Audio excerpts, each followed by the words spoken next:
Hello students, मैं math teacher are के सिंह आपका ओमेगा प्रो क्लासेस में स्वागत है। तो हम लोग इंक्रीजिंग और डिक्रीजिंग फंक्शन पढ़ चुके, बहुत सारे क्वेश्चंस भी हुए, चार पाँच लेक्चर भी हुआ, काफ़ी हुआ उसमें।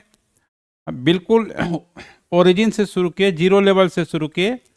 आज हम लोग एओडी का बहुत ही इम्पोर्टेंट टॉपिक पढ़ने जा रहे हैं, मैक्सिमा और मिनिमा। ये बोर्ड में आता ही है, किसी भी कंपटीशन में आता ही है, इसमें सोचने वाली बात ही नहीं है कि ये नहीं आएगा। 100% आएगा, जीमेल्स में आएगा, बोर्ड में आएगा, ये आना ही आना है।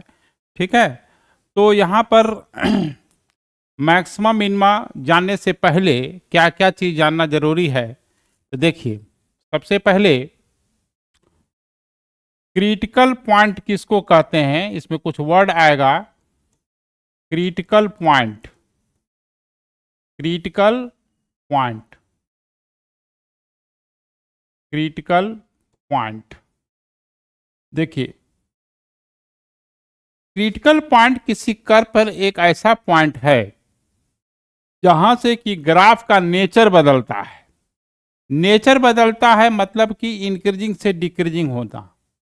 इंक्रीजिंग से डिक्रीजिंग जब होगा, इसको टर्निंग पॉइंट भी कहते हैं। क्या कहते हैं? टर्निंग पॉइंट भी कहते हैं। देखिए यहां पर जैसे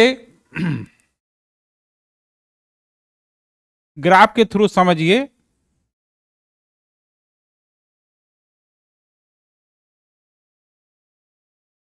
वाई डैश है, कोई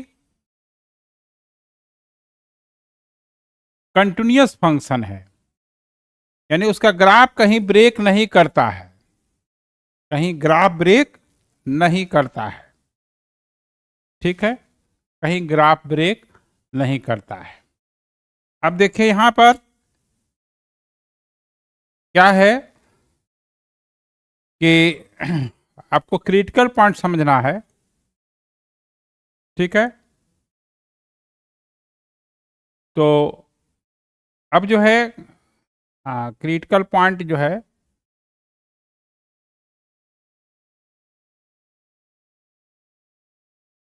एक मिनट थोड़ा सा इसको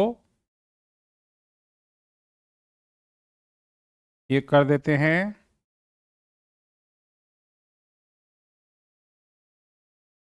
ठीक है,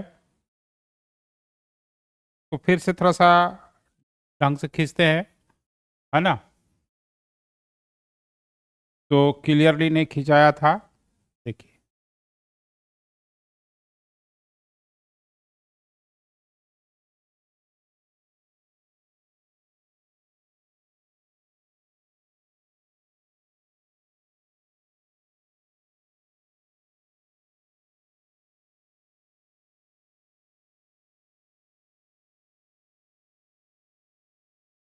देखिए यहां पर अब इसको क्या करते हैं,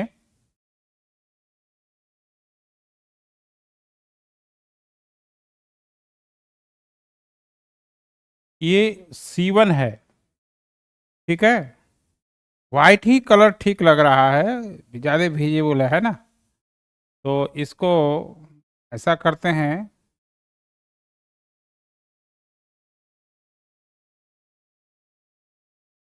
ये C1 है,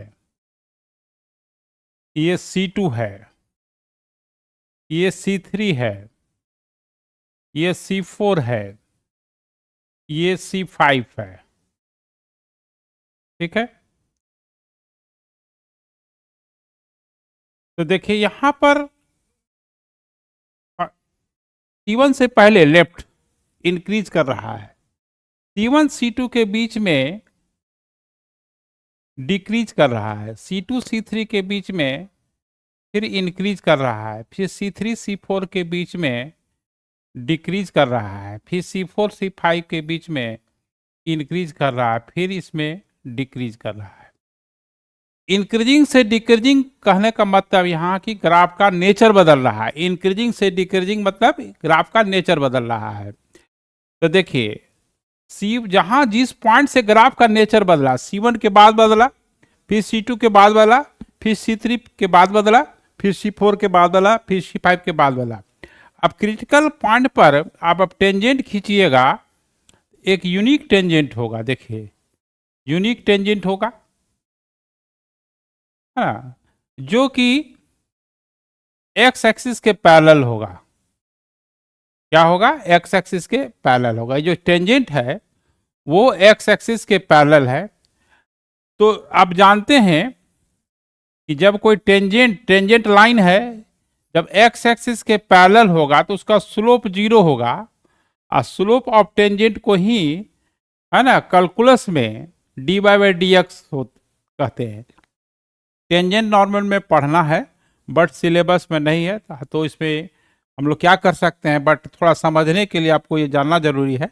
हमको एओडी में बताए थे, इसमें इंक्रीजिंग डिक्रीजिंग में D Y by D X gives the slope of the tangent. ठीक है, तो ये D Y by D X critical point पर 0 होगा, यहां भी D Y by D X जो है 0 होगा, यहां भी D Y by D x क्या होगा? 0 होगा, यहां भी D Y by D x क्या होगा?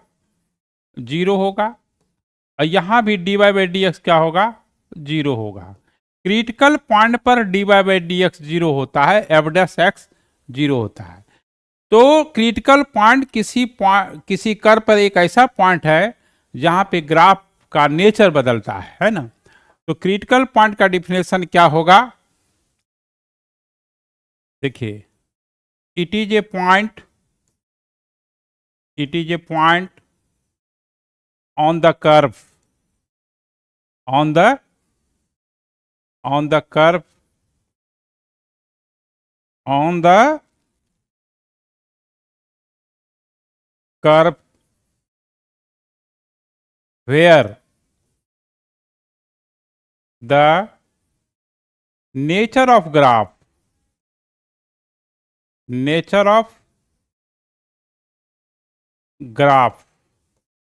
is changed। ग्राफ का नेचर बदलता है, दैट इज इंक्रीजिंग से डिक्रीजिंग होता है। ठीक है, ठीक है। नोट में देखिए यहां पर क्या है, note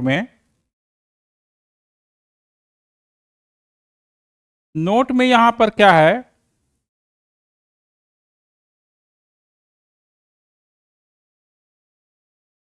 eight critical points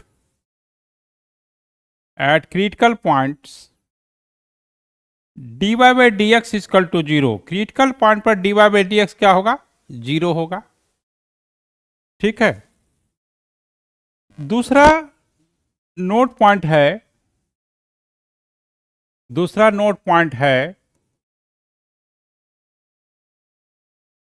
eight critical point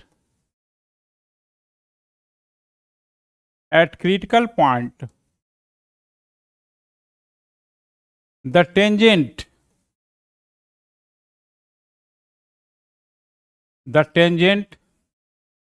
is parallel to x axis,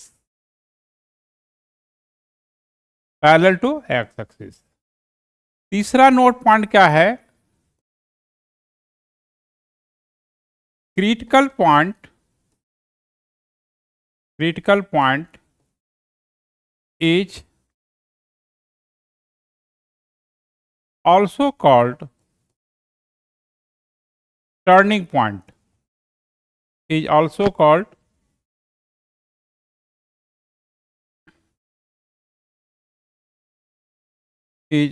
called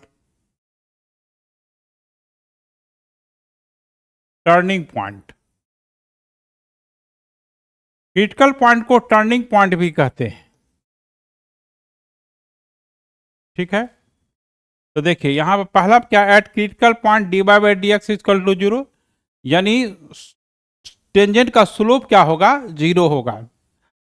दूसरा पॉइंट ये है कि ऑल क्रिटिकल, हाँ, at critical point the tangent is parallel to X axis. ठीक है, critical point is also called turning point.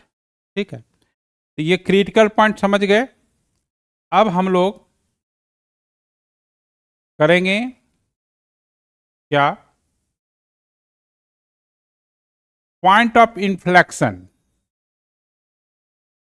Point of inflection. देखिए, point of inflection में confusion नहीं होना चाहिए। इन्फ्लेक्शन जो है ऐसे भी लिखा रहता है, अगर आप अमेरिकन इंग्लिश फॉलो करते हैं, आईसीएसई बोर्ड का देखेंगे तो वो इन्फ्लेक्शन ऐसे लिखा रहेगा। सीबीएसई बोर्ड का जो वो भी ऑथर है इन्फ्लेक्शन ऐसे लिखता है, दोनों का मतलब एक ही है। तो देखिए, तो पॉइंट ऑफ इन्फ्लेक्शन क्या होता है? पॉइंट ऑफ इन्फ्लेक्शन एक ऐसा पॉइंट है कर्व पर जहां से कि ग्राफ का शेप बदलता है। क्या बदलता है? शेप बदलता है।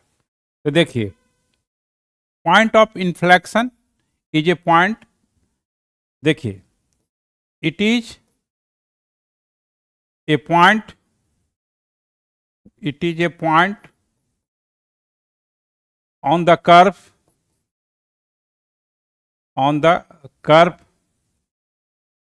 where the shape of graph, where the shape of graph is changed। Shape बदलता है। क्या बदलता है? शेप बदलता है। इसको फिगर से समझना होगा आपको।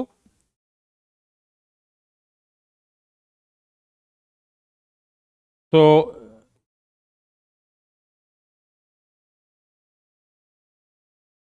हाँ, अब ठीक हुआ। ये शेप ऑफ ग्राफ चेंज होता है।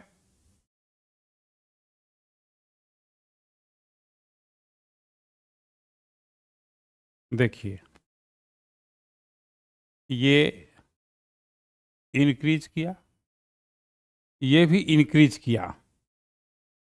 ग्राफ का नहीं नेचर बदला है, इधर भी इंक्रीजिंग है, इधर भी इंक्रीजिंग है। लेकिन यहां पर क्या है कि देखिए, यहां पर क्या है, कॉनकेव डाउनवर्ड है और ये कॉनकेव अपवर्ड है। शेप कॉनकेव अपवर्ड है, ठीक है, कॉनकेव अपवर्ड है।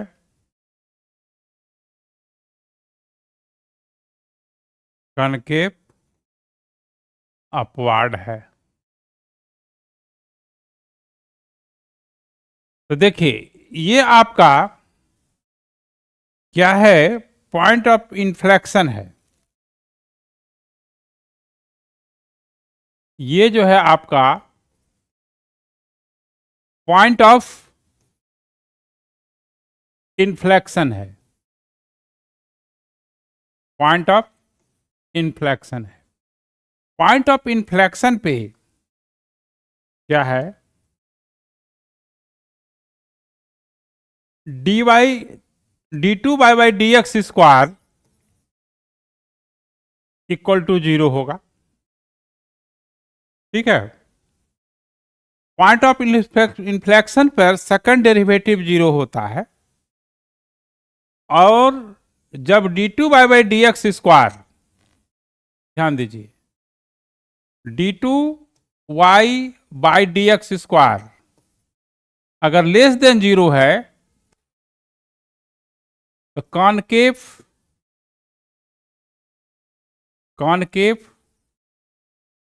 डाउनवर्ड होगा और जब d2 by D x square जिस इंटरवल में पॉजिटिव होगा उसका शेप जो है कॉनकेव अपवार्ड होगा, अपवार्ड होगा, कॉनकेव अपवार्ड होगा। तो देखिए, तो पॉइंट ऑफ इन्फ्लेक्शन कर्व पर एक ऐसा पॉइंट है जहां पे ग्राफ का शेप बदलता है। यानी कॉनकेव अपवार्ड से कॉनकेव डाउनवर्ड होता है ना, या कॉनकेव डाउनवर्ड से कॉनकेव अपवार्ड होगा। अब देखिए, तो यहां पर नोट पॉइंट देखिए क्या है, at point of inflection, at point of inflection d2y by D x square equal to 0 होगा। देखिए, अब दूसरा नोट में इसको साइन स्क्रीन से बेहतर समझ में आएगा कि अगर d2y by D x square equal to 0 है तो ये पॉइंट ऑफ इन्फ्लेक्शन हो जाएगा, पॉइंट ऑफ इन्फ्लेक्शन हो जाएगा। अगर यहां पर इधर देखिए d2y by D x square greater than 0 है, शेप जो है इसका, शेप कॉनकेव अपवार्ड हो जाएगा, और इसमें शेप जो होगा, शेप कॉनकेव डाउनवर्ड हो जाएगा।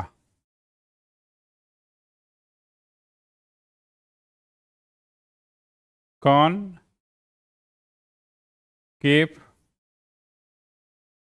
डाउनवर्ड होगा, है ना, डाउनवर्ड होगा। कब? जिस इंटरवल में सेकंड डेरिवेटिव डिक्रीजिंग होगा। जैसे dy by D x greater than 0 होगा तो इंक्रीजिंग होगा। सेकंड डेरिवेटिव अगर इन ग्रेटर देन 0 होगा जिस इंटरवल में, उसका शेप कॉनकेव अपवार्ड होगा। जिस इंटरवल में dy by D x less than 0 होगा उसमें डिक्रीज होगा। तो जिस इंटरवल में सेकंड डेरिवेटिव निगेटिव होगा उसमें कॉनकेव डाउनवर्ड होगा। और पॉइंट ऑफ इन्फ्लेक्शन पे सेकंड डेरिवेटिव जो है क्या होगा, 0 होगा। तो देखिए एक्चुअली क्या है, एक और पॉइंट देखिए कि ये बहुत इंपॉर्टेंट बात है, समझने वाली बात है कि जैसे ये फंक्शन है, इंक्रीजिंग है और उसके बाद डिक्रीजिंग है, ये आपका क्रिटिकल पॉइंट है। क्रिटिकल पॉइंट पर आप टेंजेंट खींचेंगे, क्रिटिकल पॉइंट पे जब आप टेंजेंट खींचेंगे, ठीक है, तो उस टेंजेंट के एक ही साइड ग्राफ का ब्रांच रहेगा। देखिए ये लेफ्ट ब्रांच, ये राइट ब्रांच, एक ही साइड, ठीक है। लेकिन जब पॉइंट ऑफ इन्फ्लेक्शन होता है, पॉइंट ऑफ इन्फ्लेक्शन जो होता है जैसे है, ये पॉइंट ऑफ इन्फ्लेक्शन है, यहां d2y by D x square equal to 0 है, ये y equal to f x है, ये y equal to f x है। अगर आप यहां पर x एक्सिस के पैरेलल अगर लाइन खींचते हैं, x एक्सिस के पैरेलल लाइन खींचते हैं, देखिए यहां पर बहुत इंटरेस्टिंग चीज है, ठीक है। ये d2y by D x square, ये पॉइंट ऑफ इन्फ्लेक्शन पे होता क्या है, पॉइंट ऑफ इन्फ्लेक्शन पे होता क्या है, सूरत हो रहा है, हाँ हाँ, डी एक्स स्क्वायर।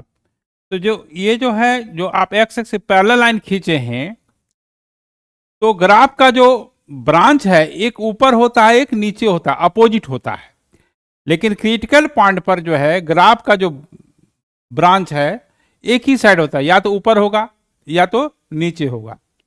ठीक है, अगर मान लिया जाए कि देखिए यहां पर जैसे ये है,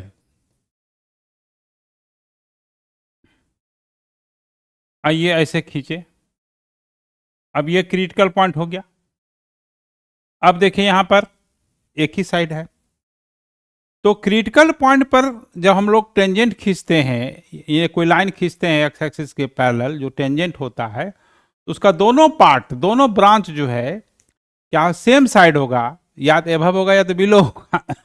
लेकिन पॉइंट ऑफ इन्फ्लेक्शन पे ग्राफ का जो ब्रांच है एक एबव होगा एक बिलो होगा, यानी सेम साइड नहीं होगा, अपोजिट साइड होगा, है ना। तो ये आपको समझना है। अब देखिए, अब आपको जानना क्या है कि मैक्सिमम मिनिमम वैल्यू को ही एक्सट्रीमम वैल्यू कहते हैं। क्या कहते हैं? तो नोट में लिखिए,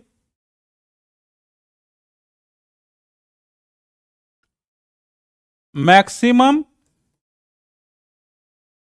and minimum, maximum and minimum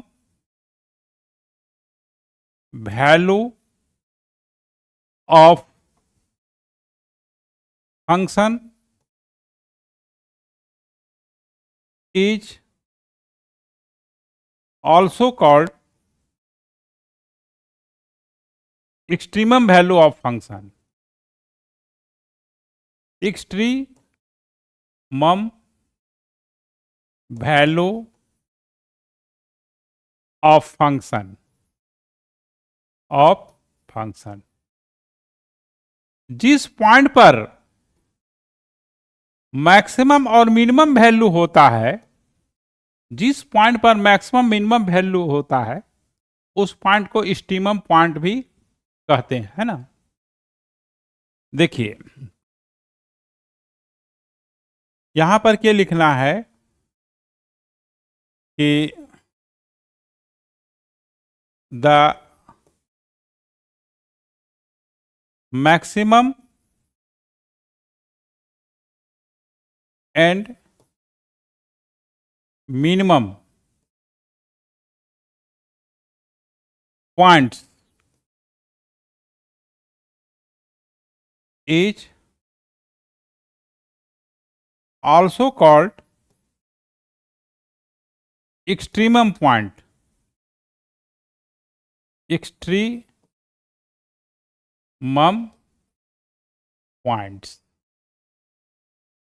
ठीक है, अब देखिए यहां पर अब मैक्सिमम मिनिमम होने के लिए नेसेसरी कंडीशन क्या है ना। ठीक है, तो यहां पर देखिए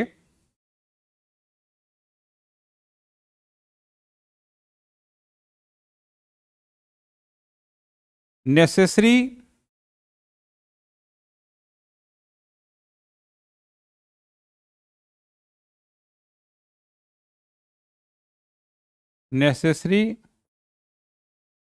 कंडीशन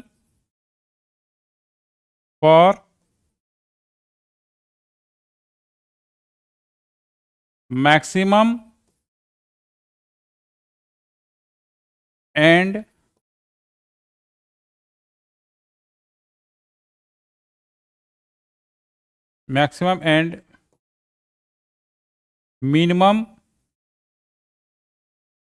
मिनिमम, थोड़ा सा स्पेलिंग छूट गया था letter. Maximum and minimum value of function of capital letter लिख रहे हैं, सब कैपिटल में लिखते हैं। Maximum minimum value of function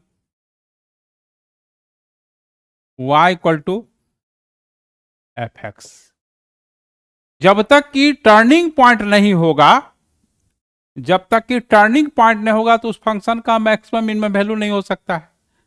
तो एफ डैश एक्स जो होना चाहिए, यानी d Y by D x क्या होना चाहिए, जीरो होना चाहिए और एग्जिस्ट करना चाहिए। एग्जिस्ट मतलब क्या हुआ कि वो फाइनाइट होना चाहिए, है ना।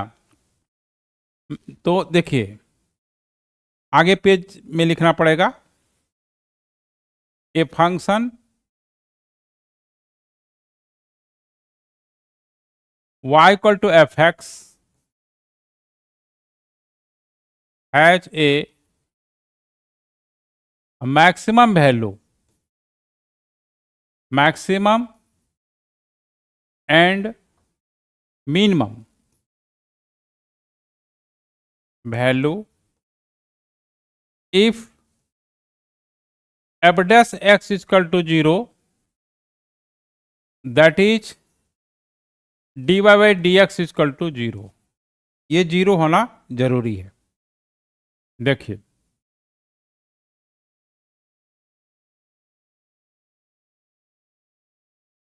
यहाँ पे दो फिगर बनाना है, छोटा छोटा बनाना पड़ेगा, तब आ जाएगा, एडजस्ट कर जाएगा।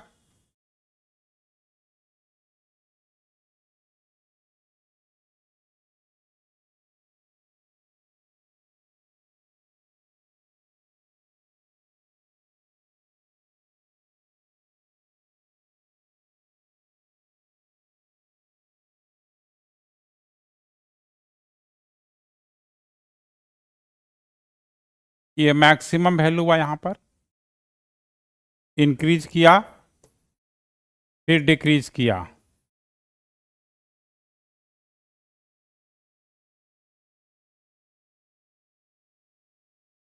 तो ऑप्टिमम वैल्यू होने के लिए, ऑप्टिमम वैल्यू को मैक्सिमम मिनिमम वैल्यू कहते हैं, इष्टिमम वैल्यू भी कहते हैं, ठीक है। तो ये जो है आपका ये y equal to f x है,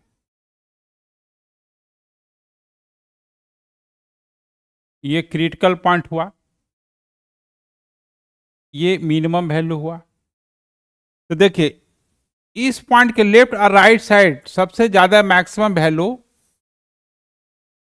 है ना, यहां पर होगा। ये पॉइंट P ले लीजिए, ठीक है, P यहां पे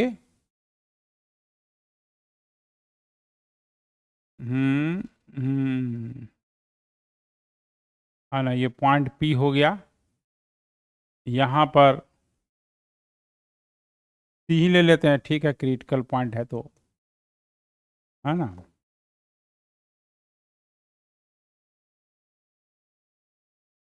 अलग अलग क्यों देंगे, यहाँ भी C है, यहाँ मैक्सिमम है।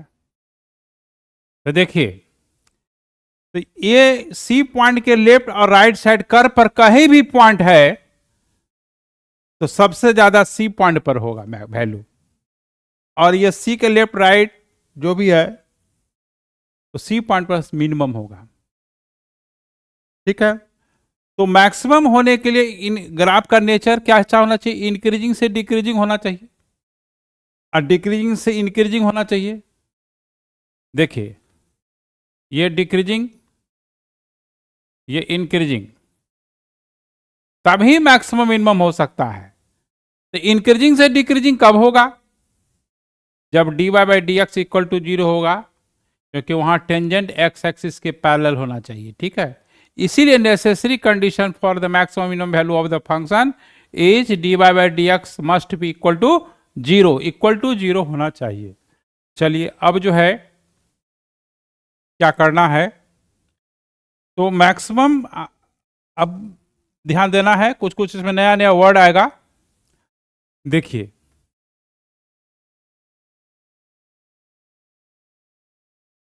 मैक्सिमम और लोकल मैक्सिमम, लोकल मैक्सिमम। देखिए किसी पॉइंट पर फंक्शन का वैल्यू मैक्सिमम होगा यदि उस पॉइंट के नेबरहुड पॉइंट में पे हाँ सबसे ज्यादा वैल्यू होगा, है ना। तो अब नेबरहुड पॉइंट क्या होता है, उसके लेफ्ट और राइट जस्ट जो पॉइंट है उस पर मैक्सिमम होना चाहिए, लोकल मैक्सिमम। जैसे कि मान लिया जाए कि आपके क्लास में कोई, आपके स्कूल में 5 सेक्शन है, फर्स्ट सेक्शन में जो हाईएस्ट स्कोरर है वो 88 है, और सेकंड सेक्शन में जो बच्चा है उसको 89 है, थर्ड में 92 है, 95 है, इस तरह। लेकिन 88 वाला अपने सेक्शन में वो मैक्सिमम है, लेकिन दूसरे के रिस्पेक्ट में क्या है, मिनिमम है। तो लोकल मैक्सिमम लोकल मिनिमम हुआ कि ये कर पर जो भी पॉइंट है उसके जस्ट लेफ्ट और राइट नेबरहुड पॉइंट है, उस पॉइंट पर मैक्सिमम हो रहा है। ठीक है, तो देखिए, तो यहां पर क्या है, ए फंक्शन, देखिए कहेगा कि मैक्सिमम वैल्यू निकालिए या मिनिमम वैल्यू निकालिए, यानी आप लोकल मैक्सिमम लोकल मिनिमम निकाल रहे हैं। A function y equal to f x, है ना, is said to be local maximum at a point if y has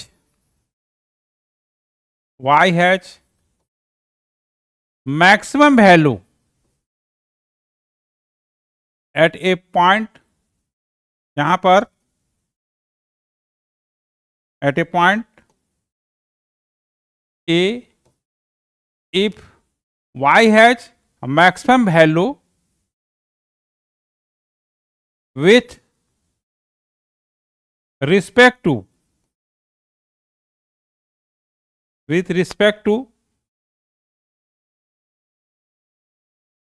neighborhood point, with respect to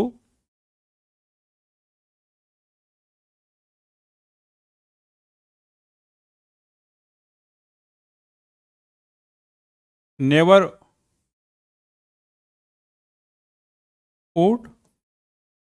points, that is just less than a, that is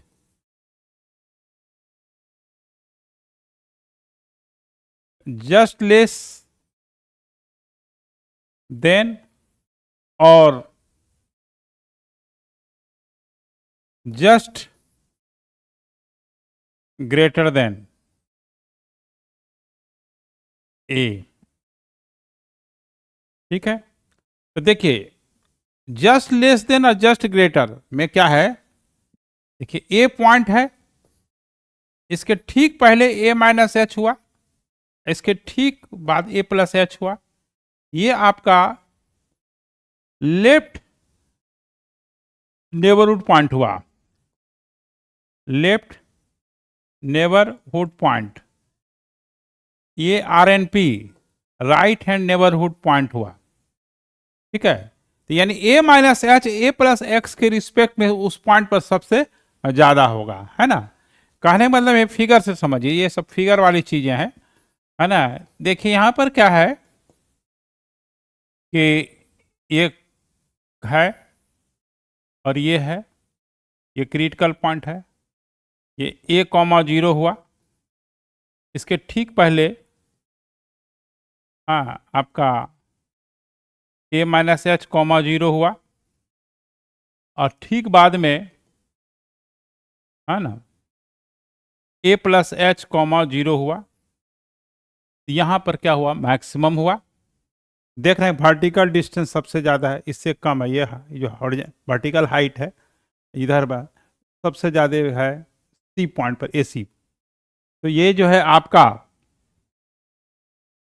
तो local maximum क्या हुआ, simple सी बात है कि आपके मोहल्ले में जो सबसे बड़ा बॉस है वो लोकल मैक्सिमम, दूसरे मोहल्ले में उससे बड़ा है तो वो उसके रिस्पेक्ट में मिनिमम हो गया। तो लोकल वर्ड का रफली मीनिंग यही है कि आप अगल बगल में बॉस हैं, लेकिन पूरे शहर का बॉस नहीं है, पूरे गांव का बॉस नहीं है।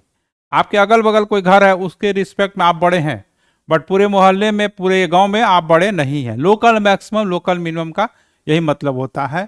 तो अब देखिए, और मिनिमम और लोकल मिनिमम, मिनिमम मिनिमम या लोकल मिनिमम। देखिए, a function y equal to f x, y equal to f x is said to be local minimum at a point x is equal to a if y has minimum value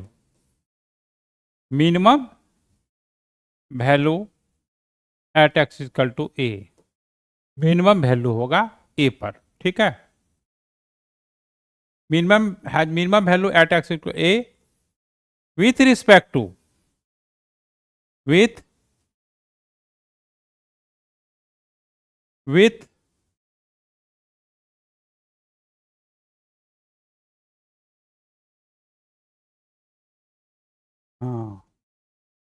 at x is equal to a with respect to the neighborhood points,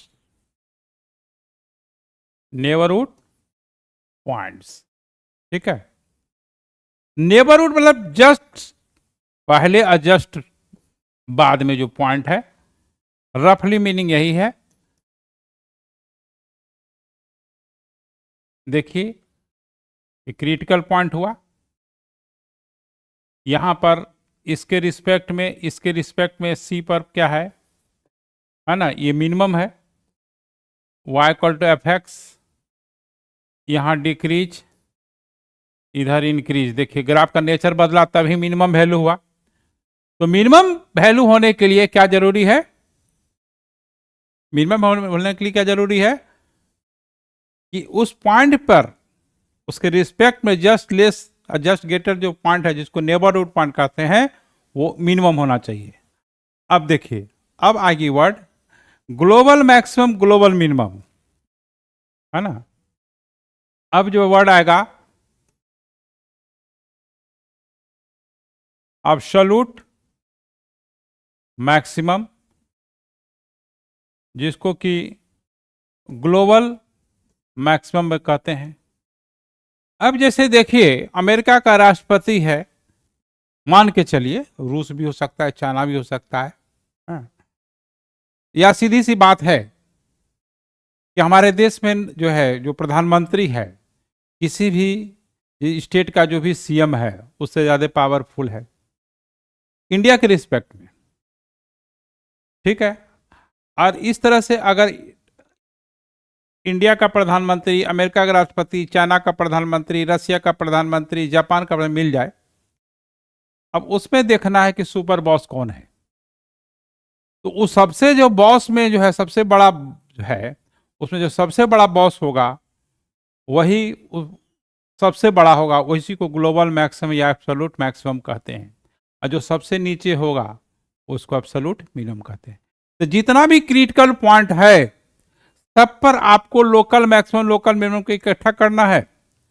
उसके बाद दोनों and point पर जो number है, हाँ, जैसे ए और B पे, और उसके बीच में जितना भी पॉइंट है, सब पर आपको वैल्यू निकाल करके देखेंगे सबसे ज्यादा किस पॉइंट पर मैक्सिमम हुआ, वही उसका ग्लोबल मैक्सिमम या एब्सोल्यूट मैक्सिमम कहलाता है ना।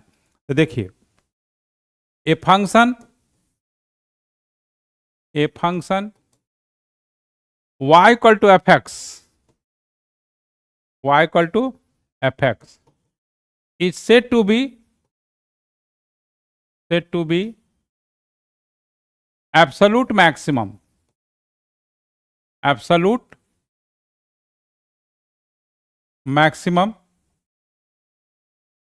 in close interval AB if the value of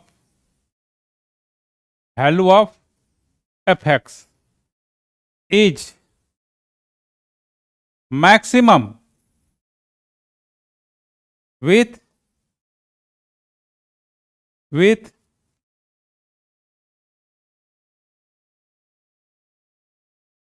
maximum with respect to all points in close interval a b. ठीक है, इट इज ऑल्सो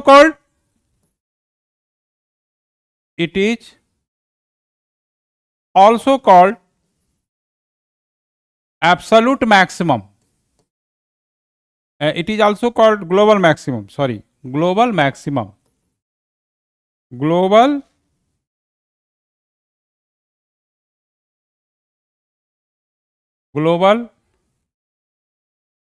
maximum. अब एब्सोल्यूट मिनिमम देखिए, एब्सोल्यूट मिनिमम, इसको global minimum भी कहते हैं।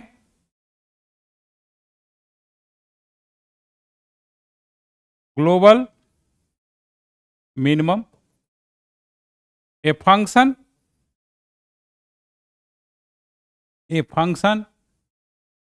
y equal to fx is said to be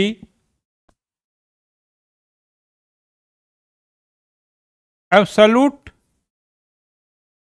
minimum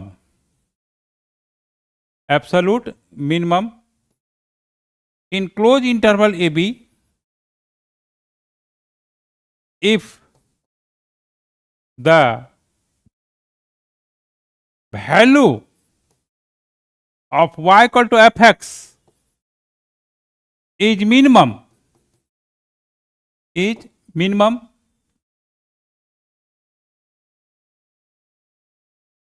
in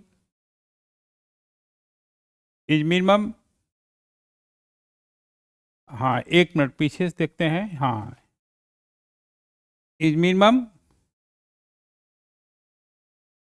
ठीक, is minimum with respect to all points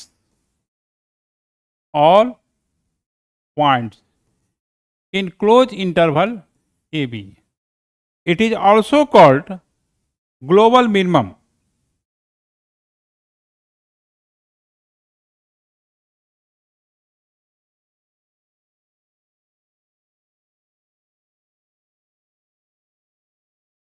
It